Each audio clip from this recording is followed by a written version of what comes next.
What if the United States had never dropped the atomic bomb on Japan? No mushroom cloud over Hiroshima, no destruction of Nagasaki, no hundreds of thousands dead in an instant. Would the war have ended the same way, or would the world today look completely different? Let's explore one of the biggest what-ifs in modern history. In August 1945, the United States dropped two atomic bombs, one on Hiroshima, one on Nagasaki. The destruction was unlike anything the world had ever seen. Tens of thousands of people were killed instantly. Within days, Japan surrendered, and World War II officially ended. But here's the thing. Even before the bombs were dropped, Japan was already on the brink of collapse. Their navy was shattered, their cities had been firebombed, and their economy was crumbling. Some historians believe Japan was preparing to surrender anyway, possibly within weeks or months. So what if the US had made a different choice? What if they had waited? What if they had never used a bomb at all? Let's imagine that scenario. The US decides not to drop the bombs. Instead, they move forward with Operation Downfaller. Massive, full-scale invasion of mainland Japan. This operation would have been the largest amphibious assault in human history, even bigger than D. But the cost would have been enormous. Military planners estimated over 1 million Allied casualties and possibly several million Japanese deaths, both military and civilian. Japan's military had been preparing for a last-stand defense, including training civilians to fight with bamboo spears. The country was ready to go down fighting. The war would have dragged on into 1946, maybe even longer.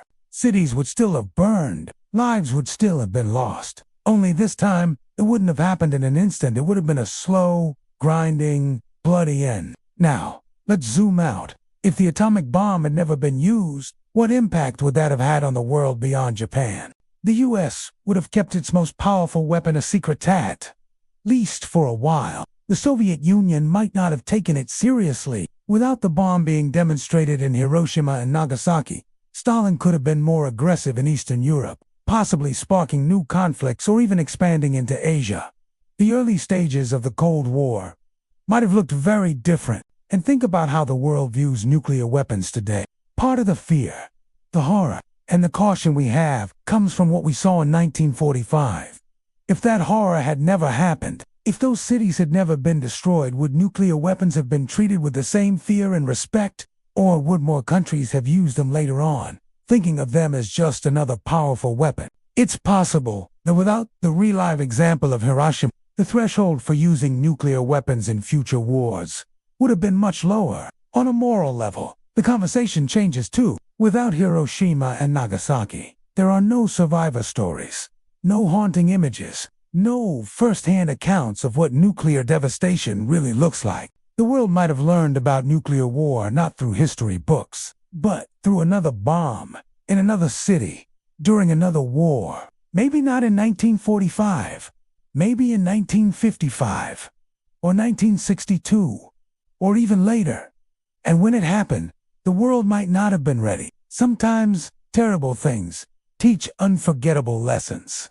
And as painful as it is, Hiroshima became a symbol, a warning to the rest of humanity. Without it, we may have walked blindly into future disasters. So, what if the US had never dropped the bomb? Maybe the war would have lasted longer. Maybe more people would have died in the invasion. Maybe the Cold War would have escalated faster. Or maybe, in some strange twist of fate, nuclear weapons would never have left the lab. Maybe countries would have agreed never to use them at all. But that's not the world we live in. The bomb was dropped twice. And from that moment on, humanity knew what it was capable of.